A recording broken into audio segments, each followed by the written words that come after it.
प्यारे बच्चों नमस्कार। कैसे आप? आशा करते हैं कि आप कुशल पूर्वक होंगे और ईश्वर से मैं प्रार्थना करता हूँ कि आप और आपका परिवार हमेशा इस मुश्किल वक्त में सुखी रहे, समृद्ध रहे एवं स्वस्थ रहे। प्यारे बच्चों, जैसा कि आपको पता है कि लॉकडाउन चल रहा है और घर पर रहते हुए आपने कठिन मेहनत करनी है ताकि बोर्ड परीक्षा में आप अपना अच्छा परिणाम दे सके। इसके लिए ज़रूरी है कि आप अपना एक टाइम टेबल मेंटेन कीजिए। कम से कम 7 से 8 घंटा आपको कड़ी मेहनत आपको घर पर रहते हुए करनी है। जब तक आप देखो, सफलता का सबसे मूल जो मंत्र होता है, सफलता प्राप्त करने का सबसे बड़ा जो मूल मंत्र है वो मेहनत ही है। मेहनत के बगैर आप कभी भी जीवन में सफल नहीं हो सकते। इसलिए आप मेहनत कीजिए ताकि आपका परिणाम अच्छे से अच्छा आ सके। इसके लिए ज़रूरी है कि आप अपना एक टाइम टेबल अच्छी तरह से मेंटेन करें। कम से कम वो 7-8 घंटे का होना चाहिए जिसमें सभी सब्जेक्ट को बराबर समय देना है और ईमानदारी से, मेहनत से, लगन से आपने जी तोड़ मेहनत करनी है ताकि आपका परिणाम अच्छा आ सके। प्यारे बच्चों, जैसे कल हमने आपको बताया था कि जो लेसन चल रहा है वो कांग्रेस प्रणाली की चुनौतियां चल रहा है, उसमें हमने आपको मूलभूत स्मरणीय तथ्यों के बारे में बताया था कि आज़ादी के बाद किस तरह से कांग्रेस का शासन रहा, किन किन मुसीबतों का उन्होंने सामना करना पड़ा, कांग्रेस का विभाजन किस तरह से हुआ और कांग्रेस ने किस प्रकार शासन किया, क्या उन्होंने नारा दिया, किस तरह कांग्रेस के नेताओं के बीच में आपस में मतभेद हुए और पहले आम चुनाव, दूसरे आम चुनाव, तीसरे आम चुनाव, चौथे, पांचवें आम चुनाव के बारे में हमने आपको बताया और किस तरह से कांग्रेस को सफलता मिली। बाद में कांग्रेस के सामने कुछ चुनौतियां भी आई थी। आगे इस लेसन को जब हम आगे और पढ़ाएंगे तो उसके बारे में आपको हम बताएंगे।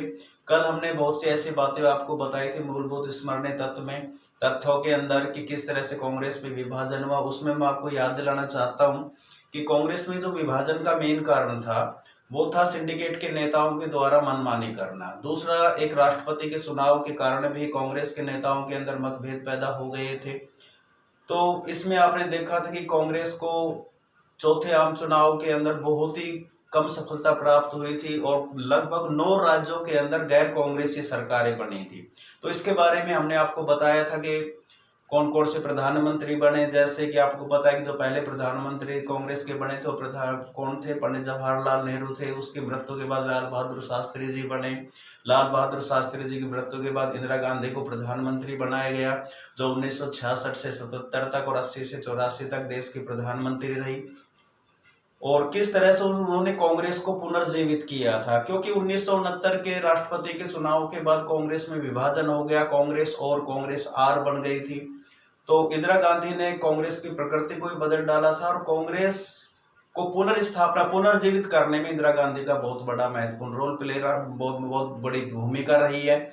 और उसमें हमने आपको बताया था कि कुछ लाल बहादुर शास्त्री के प्रधानमंत्री कार्यकाल के दौरान उनको बहुत संकटों का सामना करना पड़ा। भारत पाकिस्तान युद्ध हुआ था 1965 में और उसके बाद ताशकंद समझौता हुआ और वहां पर लाल बहादुर शास्त्री जी की मृत्यु हो गई। लाल बहादुर शास्त्री जी की मृत्यु के बाद इंदिरा गांधी देश की प्रधानमंत्री बनी और उन्होंने भी 1971 के अंदर भारत पाक युद्ध का सामना करना पड़ा और उसमें भारत की जीत हुई, जिसके कारण से इंदिरा को बहुत ज्यादा लोकप्रियता हासिल हुई थी। आज हम उसी लेसन से संबंधित कुछ 1 मार्क्स के क्वेश्चंस को आपको रिवाइज कराएंगे। आशा करता हूं आप उसको वीडियो को ध्यानपूर्वक देखेंगे और उन क्वेश्चन को अवश्य याद रखेंगे। तो पहला जो क्वेश्चन था कि भारतीय राजनीति की किस अवधि को खतरनाक दशक के रूप में जाना जाता है?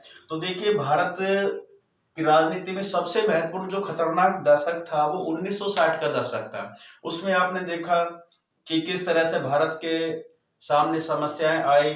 भारत पाकिस्तान युद्ध हुआ, भारत चाइना युद्ध भी हुआ था और उत्पादन, कृषि उत्पादन बहुत ज्यादा कम हो गया था, बेरोजगारी बढ़ रही थी, सैन्य खर्च बढ़ रहे थे। तो बहुत सी समस्याओं का सामना भारत को उस दशक के अंदर करना पड़ा।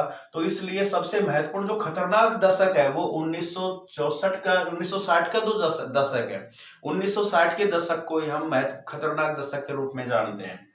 नेहरू की मृत्यु के पश्चात भारत के प्रधानमंत्री के रूप में किसे चुना गया? तो आपको पता है कि जवाहरलाल नेहरू की मृत्यु 27 मई 1964 को हुई थी और 1964 के बाद देश के सामने ये समस्या थी कि लोकतंत्र को किस तरह से बहाल किया जाए, किस तरह से लागू किया जाएगा, लोकतंत्र भारत में रहेगा कि नहीं रहेगा, ये क्वेश्चन उठ रहे थे। लेकिन प्रधानमंत्री जवाहरलाल नेहरू की मृत्यु के बाद बिना किसी विरोध के लाल बहादुर शास्त्री को देश का प्रधानमंत्री बनाया गया। तो नेहरू जी की मृत्यु के पश्चात भारत के प्रधानमंत्री के रूप में किसे चुना गया? लाल बहादुर शास्त्री जी को चुना गया। लाल बहादुर शास्त्री जब प्रधानमंत्री बने तो भारत को बहुत सी समस्याओं संकटों का सामना करना पड़ा था। उसने लाल बहादुर शास्त्री ने एक महत्वपूर्ण नारा दिया था, जय जवान जय किसान। तो जय जवान जय किसान नारा किसने दिया? लाल बहादुर शास्त्री जी ने। लाल बहादुर शास्त्री जी ने पाकिस्तान के साथ कौन सा समझौता किया? पाकिस्तान के साथ जो समझौता किया था वो था ताशकंद समझौता। ताशकंद समझौता हुआ। लाल बहादुर शास्त्री की मृत्यु कब तथा कहाँ हुई? तो 10 जनवरी 1966 को 1966 को ताशकंद में लाल बहादुर शास्त्री जी की मृत्यु हुई। लाल बहादुर शास्त्री के निधन के बाद कांग्रेस पार्टी के किन दो नेताओं के बीच कांग्रेस संसदीय दल का नेता बनने के लिए चुनाव हुआ? अब लाल बहादुर शास्त्री जी की मृत्यु के बाद कांग्रेस के अंदर थोड़ा घमासान हुआ, नेताओं के बीच में आपसी मतभेद पैदा हो गए और संसदीय दल का नेता बनने के लिए गुप्त मतदान हुआ, जिसमें इंदिरा गांधी को देश का प्रधानमंत्री नियुक्त किया सिंडिकेट के द्वारा। तो इस तरह से और भी क्वेश्चंस है, उसको मैं आपको बता रहा हूं, वो आप ध्यानपूर्वक सुनेंगे। तो इसमें है शास्त्री जी की मृत्यु के पश्चात देश का प्रधानमंत्री कौन बना? तो लाल बहादुर शास्त्री जी की मृत्यु के पश्चात देश के प्रधानमंत्री इंदिरा गांधी को बनाया गया। 1967 के चुनाव में कांग्रेस कितनी सीटें प्राप्त कर सके? 1967 के जो चुनाव हुए थे उसमें कांग्रेस ने 283 सीटें प्राप्त की थी। स्वतंत्र पार्टी को, उस समय स्वतंत्र पार्टी थी और 1967 के चुनाव में स्वतंत्र पार्टी को 44 सीटें मिली थी। किन राज्यों में गैर कांग्रेसी सरकारें बनी? अब देखिए 1967 के अंदर क्या हो गया था कि देश के लोग कांग्रेस पार्टी के विरोध में हो गए थे, हड़तालें शुरू कर रहे थे, क्योंकि इंदिरा गांधी की नीतियों के कारण देश के अंदर विरोध पैदा हो गया, कांग्रेस के अंदर भी विरोध पैदा हो रहा था, जिसके कारण से कांग्रेस को हार का सामना करना पड़ा 9 राज्यों के अंदर। तो उसमें महत्वपूर्ण जो राज्य थे उड़ीसा, केरल, मद्रास, बिहार, पंजाब, पश्चिमी बंगाल में कांग्रेस राज्यों के अंदर अपनी सरकार नहीं बना पाई। श्रीमती इंदिरा गांधी कांग्रेस के अध्यक्ष पद पर कब रही? तो 1958 में कांग्रेस की अध्यक्ष बनाई गई थी इंदिरा गांधी जी। किस चुनाव के बाद कांग्रेस की लोकप्रियता घटी? कौन से चुनाव थे जिसके कारण कांग्रेस की जो लोकप्रियता वो घट गई थी? तो 1967 में होने वाले देश के चौथे आम चुनाव में 1967 के अंदर चौथे आम चुनाव हुए थे, जिसके कारण से कांग्रेस की लोकप्रियता घटी थी। यही इसी 1967 के वो चुनाव है जहां दल बदल और गठबंधन की राजनीति शुरू हुई थी। कांग्रेस ने बाद के अंदर बहुत से राज्यों में अपनी सरकारें बना ली थी और दल बदल और गठबंधन की राजनीति आप याद रखिए, 1967 के जो आम चुनाव हुए थे उसी से गठबंधन और दल बदल की राजनीति शुरू हो गई थी। इंदिरा गांधी प्रधानमंत्री के पद पर कब से कब तक रही? तो इंदिरा गांधी 1966 से 1977 तक और 1980 से 1984 के बीच देश की प्रधानमंत्री रही। इंदिरा गांधी की मृत्यु कब हुई? 31 अक्टूबर 1984 को इंदिरा गांधी की मृत्यु हुई। 1967 के चुनाव में दूसरी सबसे बड़ी पार्टी कौन सी थी? तो 1967 के चुनाव में दूसरी सबसे बड़ी पार्टी स्वतंत्र पार्टी थी। स्वतंत्र पार्टी नामक एक दल था, वो दूसरे आम चुनाव में सबसे बड़ी पार्टी साबित हुई। 1967 के चुनाव में किन राज्यों में कांग्रेस की सरकार नहीं बनी? अभी जैसे हमने आपको बताया था कि केरल, बिहार, पंजाब, उड़ीसा, पंजाब, मद्रास, बंगाल में कांग्रेस की सरकार नहीं बनी। इंदिरा गांधी ने 14 बड़े बैंकों का राष्ट्रीयकरण कब किया था? तो 14 बड़े राष्ट्रीय बैंकों का राष्ट्रीयकरण इंदिरा गांधी ने 1969 में किया था। किन राजनीतिक परिणामों को राजनीतिक भूकंप की संज्ञा दी जाती है? अब देखिए 1967 के चुनाव के अंदर कांग्रेस के जो बड़े बड़े दिग्गज थे वो चुनाव हार गए थे और इसी को राजनीतिक भूकंप के नाम से जाना जाता है कि कांग्रेस की जो परफॉर्मेंस थी 1967 के चुनाव में बहुत ही कमजोर रही थी और उसमें कांग्रेस के जो बड़े बड़े दिग्गज थे, बड़े बड़े जो नेता थे वो चुनाव हार चुके थे, तो उसको राजनीतिक भूकंप की संज्ञा दी जाती है। कौन से चुनाव को? 1967 के अंदर जो चौथे आम चुनाव हुए थे उनको राजनीतिक भूकंप की संज्ञा दी था, उसके परिणामों को 1967 के चौथे आम चुनाव के परिणामों को राजनीतिक भूकंप की संज्ञा दी जाती है। हम बताएंगे आपको आगे कि कौन कौन से ऐसे नेता थे जो मुख्य नेता थे जो इस चुनाव में हारे थे। अब देखिए कौन कौन से 1967 के आम चुनाव में तमिलनाडु से कामराज, महाराष्ट्र से एस.के. पाटिल, पश्चिमी बंगाल से अतुल्य घोष और बिहार से के.बी. सहाय को हार का सामना करना पड़ा। तो ये कांग्रेस के उस समय बहुत ही दिग्गज नेता थे और इतने बड़े नेता 1967 के चुनाव में हार गए थे, इसलिए 1967 के जो चौथे आम चुनाव थे उसके जो परिणाम थे उनको राजनीतिक भूकंप की संज्ञा दी गई। भारत में कौन से आम चुनाव के बाद केंद्र में पहली बार कांग्रेस का प्रभुत्व समाप्त हो गया? 1977 के जो आम चुनाव थे उसमें कांग्रेस पार्टी हार गई थी और पहली बार केंद्र के अंदर गैर कांग्रेसी सरकार बनी थी। आयाराम गयाराम का जुमला कब मशहूर हुआ? आयाराम गयाराम का मतलब होता है एक व्यक्ति जो अपनी पार्टी को छोड़कर दूसरी पार्टी में शामिल हो जाता है, दल बदल की राजनीति करता है, उसको आयाराम गयाराम कहते हैं। तो विधायकों द्वारा तुरंत पार्टी छोड़कर दूसरी या तीसरी पार्टी में शामिल होने की घटना से यह जुमला मशहूर हुआ था। कांग्रेस किन दो भागों में बट गई? तो कांग्रेस दो भागों में बट गई थी। कांग्रेस आर जिसमें इंदिरा गांधी और उनके समर्थक थे, और एक थी कांग्रेस ओ जिसके अंदर सिंडिकेट के नेता और उसके समर्थक नेता थे। लोकसभा का 5वां आम चुनाव किस वर्ष में करवाया गया? 5वां जो आम चुनाव था वो 1971 के फरवरी माह में कराया गया था। 1971 के अंदर 5वां आम चुनाव हुआ था।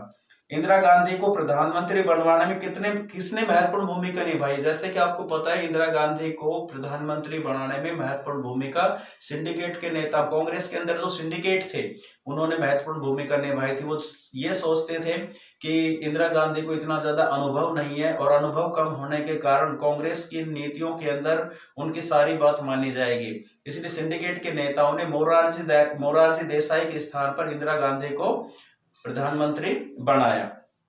कांग्रेस सिंडिकेट से क्या अभिप्राय? सिंडिकेट क्या है? तो कांग्रेस सिंडिकेट से अभिप्राय कांग्रेस नेताओं के एक ऐसे समूह से है जिसका पार्टी के संगठन पर नियंत्रण होता है, उनको हम सिंडिकेट कहते हैं। कांग्रेस के अंदर कुछ ऐसे महत्वपूर्ण नेता थे जिसमें कांग्रेस के संगठन पर उनका नियंत्रण था, उनको हम सिंडिकेट कहते थे।